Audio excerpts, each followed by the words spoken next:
Alright, welcome back. So today I have a MightyVac compression tester that got sent to me directly. I actually had this ordered a little bit ago. I was using actually a few videos back, I don't know if you guys watched the channel, on my tiller that I had found. I actually needed a better compression tester because the one I had is more of an automotive style, so it was giving me really low readings, like it had no compression. So I went online and everybody was recommending this one for small engines. So this one can also be used for automotive applications. It has different types of sizes and O-rings with it. So today's kind of like a little unboxing, and I also did go ahead and take out my spark plug out of the Echo trimmer that the Echo leaf blower that I have, that I'm going to use as my test just to see how the compression reads on it. It runs and fires, so this one it should have decent compression on it, so it'll be a good test just to try things out. So join me here today. We're gonna go ahead and unbox it and see what's inside, and then we'll go ahead and I'll try to do a quick test on it. I've never used one of these before, so I'll go ahead and start off here. So let me just put you on a tripod here.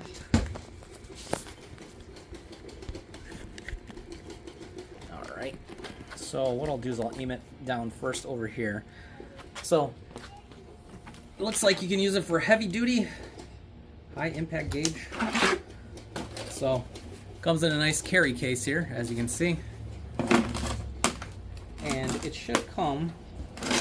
All right, so it does. It comes with different attachment pieces too, and also has a lot of different fittings, so you can actually attach it to multiple applications here. So what I wanted to do is I will get the actual hose piece out here, and that's how it looks with the gauge. So the gauge pretty much goes up to, it looks like 300, yeah, around 300. So I don't know if I'll ever test anything with that kind of a high compression. So what I'll do next is, I believe there is an adapter that you would add to this.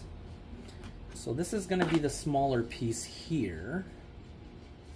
This is more or less the small piece. So what I'm going to try to do is kind of just figure this one out and see if I can adapt one of these adapters to it. If not, might be the actual hose on it.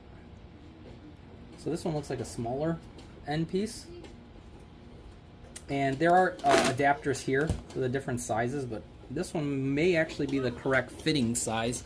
I'm just kind of trying to see if it'll just thread right in for testing.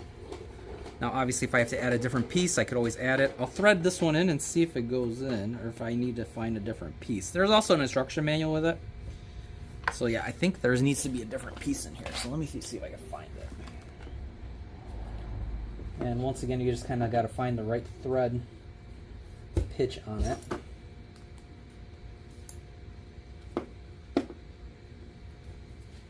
Actually, let me try one of the other hoses that has come in here for it.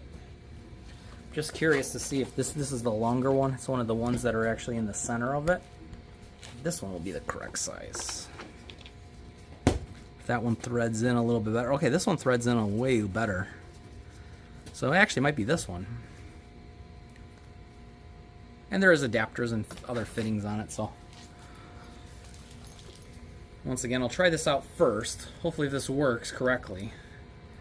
Where it works correctly, then it should give me a pretty good reading on it. So, hoping it works.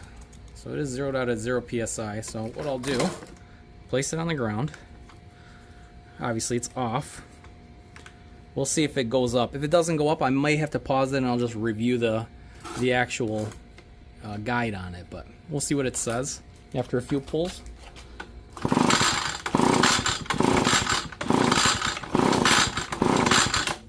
And actually, this one's reading really good.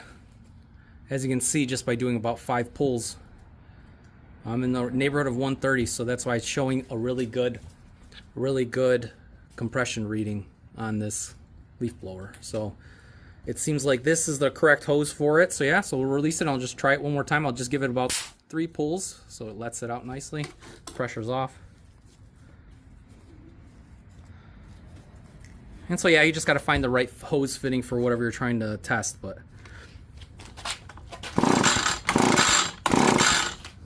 even doing 3 pulls, you know, you're still getting over 100, but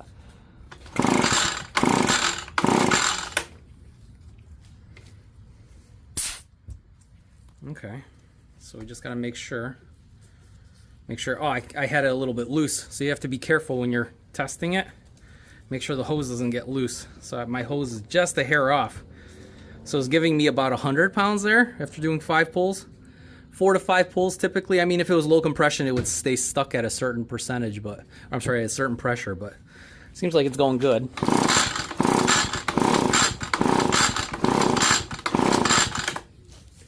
And once again, this one's actually showing a lot better. No, right in the neighborhood of 130. And that's once again with the fitting there. So yeah, so this one actually is going to be pretty useful for the future. I know I'm going to use it because I do run across things that I do like to check compression on. And I do run across a lot of older equipment. So I hope that I can use this a little bit more in the future. But for now, it seems like everything is good on it. So yeah, so then you have your little adapter piece. It just comes right off.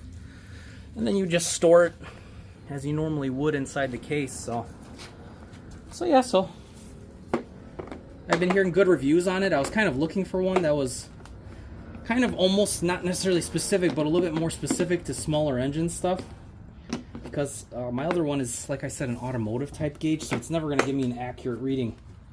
But this one's going to actually really help me in the future, sometimes diagnosing things, because sometimes on the other equipment I run across, it does need an actual compression check, just because sometimes the readings are completely off, or if I can't get it to start, or if it starts and dies. Or sometimes I just feel like maybe it's too light of a pull that I can actually use this for. So yeah, so it's a really nifty tool. You know, you can see all the different attachments here. You have different fittings and whatnot, so I mean, you could get this into everything. And what's really nice, I've noticed this too, is there's like a little bit of a valve right here. Try to get it on camera here. I don't know if you guys can see that, but on every single one of those pieces, there's like this little valve looking type of attachment here that autofocus is here, where you can see it right there. And actually, if you, it'll actually build the pressure up on that. So that's actually pretty nice from what I could tell. And I've used compression testers in the past, but I don't remember seeing that. And these are just going to be different fittings for it. So yeah. We'll see what happens with it in the future, but for now I can tell that it works pretty well. I mean, it was working fine and gave me a good reading on my leaf blower that I knew had good compression on it, so it was a good test. And yeah, if this is something you guys are looking for, I think I got this off Amazon a little bit ago. I just didn't have a chance to actually use it yet because I haven't really run across anything that needed to have compression check currently. Not saying I'm not going to use it, but yeah, it's a good little tool to have if you decide if you want to work on small engines. So something to look out for. And yeah, like I said, and I'm not sponsored, so it's a nifty little tool. And yeah, I would recommend it if you're looking for a decent compression tester. I'm not sure how much these are going for now. I can't imagine it being more than, I'm gonna assume probably $60 to $70. So yeah, we'll see how it lasts. Maybe I'll do a follow-up in the future, you know, after I use it a bunch of times. But for now, it's gonna just be in its case. So yeah, hope you guys like the content. If you like, comment, subscribe, tell me how everything's going with you guys. And I will catch you guys out on the next one. Take it easy.